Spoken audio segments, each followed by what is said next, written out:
नमस्कार साथियों, आज हम व्यस्त जीवन में ईश्वर की खोज कैसे करें भाग 8 में बात करेंगे गृहस्थ और सन्यास की। क्या सोच रहे हैं आप जो सोच रहे हैं वो तो बिल्कुल भी नहीं है। तो सच्चाई जानने के लिए यह वीडियो अंत तक पूरा देखें। स्वागत है आप सबका आपके अपने चैनल इनर अवेकनिंग ज्ञान गंगा में। तो बिना देर किए हम शुरू करते हैं। देखिए, इस एक ही संसार है और उसमें हम सब गुजरते हैं। तो जिस व्यक्ति को लगता है कि यह संसार उसका घर है, एक्चुअली वह गृहस्थ है।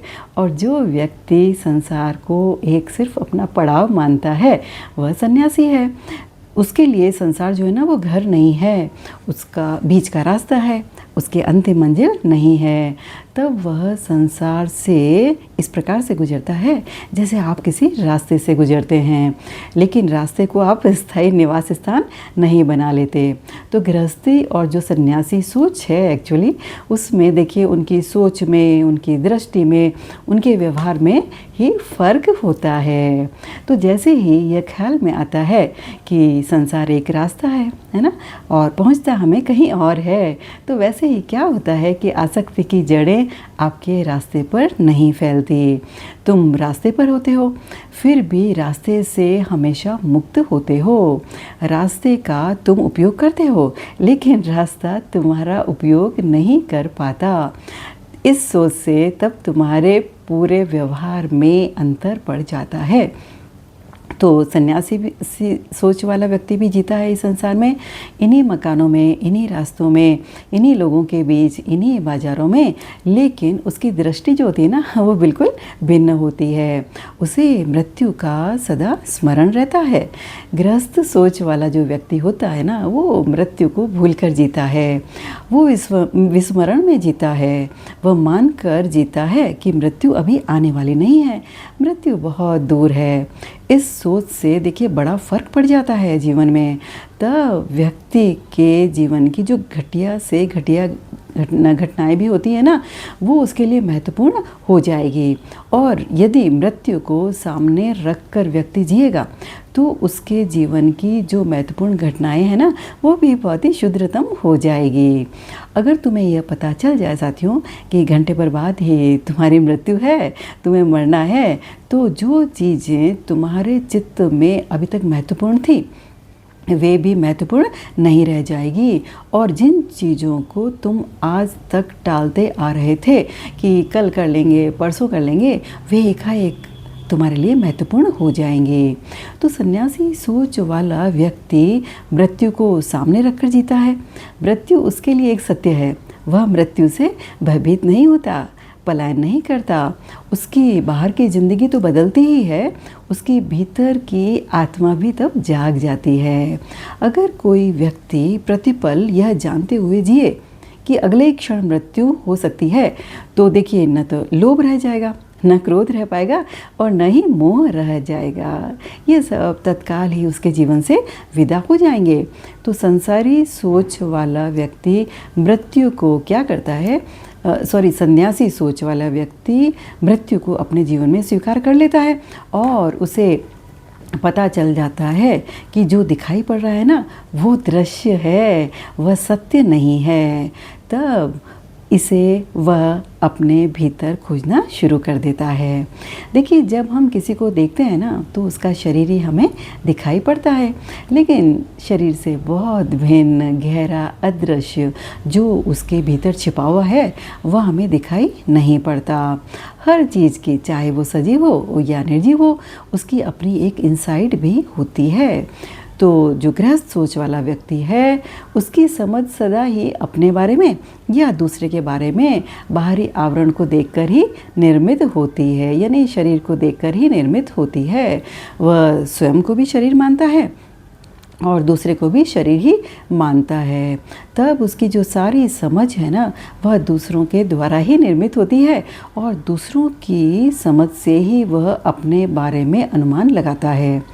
सन्यासी सोच वाला व्यक्ति जो होता है उसकी समझ जो है वो स्वनिर्मित होती है, अपने आप निर्मित करता है वह, और इसी समझ से वह दूसरों के बारे में निर्णय लेता है और उसकी समस्त जीवन दृष्टि जो है ना वह अंतर स्रोत से जागती है और जितना ही गहरा वह अपने भीतर अंतर स्रोत को पाता है, उतना ही उसे फिर दूसरे के भीतर भी अंतर स्रोत दिखाई पड़ने लगता है।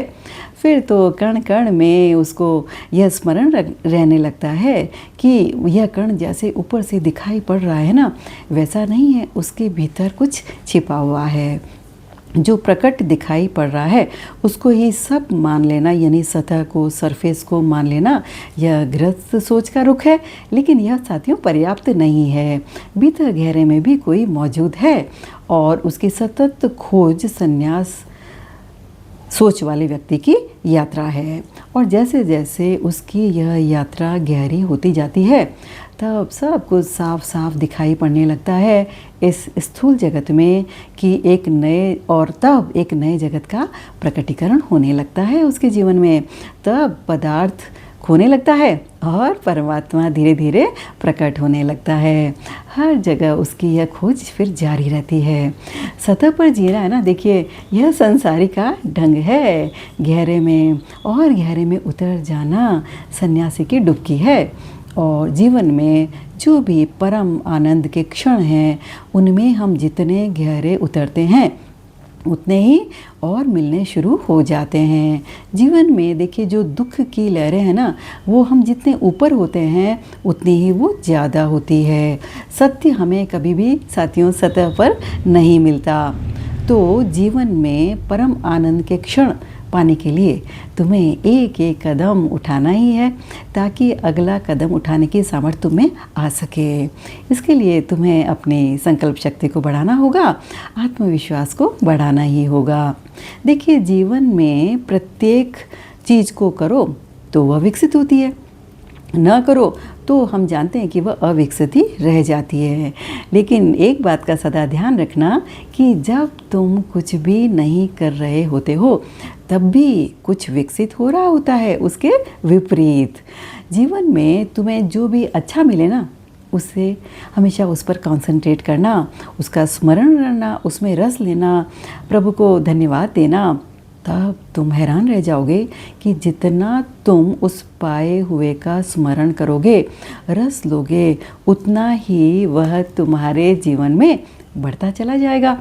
अगर तुम्हें आनंद की देखिए थोड़ी सी भी झलक मिल रही है, तो उसे जाकर लोगों को ज़रूर बताना कि तुम्हें आनंद मिल रहा है। उस आनंद को बताने की कोशिश करना। दूसरे को बताते वक्त वह आनंद है ना, तुम्हें भी प्रकट और स्पष्ट होने लगेगा और ज़्यादा लगने लगेगा। अन्यथा तुम्हें वह प्रकट और स्पष्ट नहीं हो पाएगा।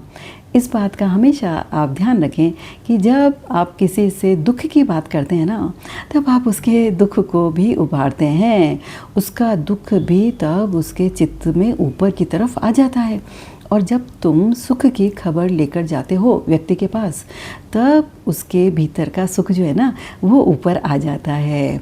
और जब तुम आनंद की बात करते हो, तब तुम उसे एक मौका देते हो कि वह भी खोजे कि उसके जीवन में भी आनंद की कोई किरण है। तुम उसे मोटिवेट करते हो। जब तुम किसी से साथियों दुख की बात करते हो ना, तो क्या होता है, तुम्हारा शरीर सिकुड़ता है ना, तुम्हारे प्राण भी कुम्हला जाते हैं और तुम्हारी आंखें दीन हो जाती है। तुम्हारे भीतर सब बंद हो जाता है। दुख की खबर देकर तुम दुख निर्मित कर रहे हो, खुद के लिए भी और दूसरे के लिए भी। तो दुख की अब बात करना ही बंद कर दो।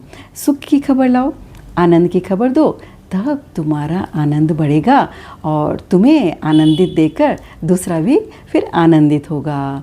देखिए जो सब चीज़ें हैं ना, दुख और सुख, ये इन्फेक्शन है।